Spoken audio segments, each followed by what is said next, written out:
just tells you, you look every day and be happy, because it can end. The town of Osoyoos is realizing how precious life can be as they mourn 3 residents who died in a fatal car crash on Graveyard Hill. And I knew there was something wrong by the tone of our guests. We had guests here.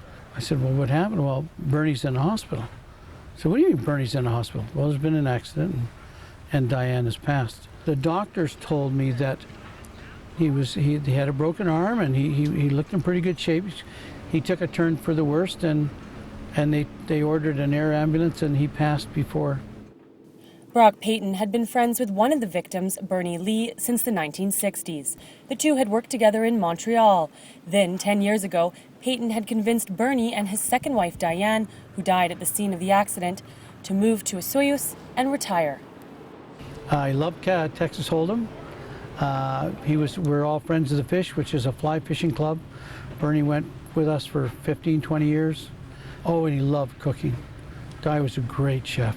Diane was Bernie's perfect mate. She works for our local museum. She's one of the curators there, and she works for elections. She helped at the curling club. I did a lot of the catering at the curling club, and both Bernie and her would jump right in and help. You know, they were that kind of people. Judy Jackson, 63, was the 3rd victim of the incident.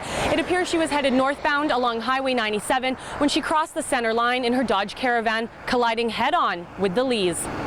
It hasn't hit us yet. You know, when all is said and done and settled, then I think it'll start to hit home. RCMP have not released details of what caused the accident to occur. Memorial services for the 3 victims have not yet been arranged.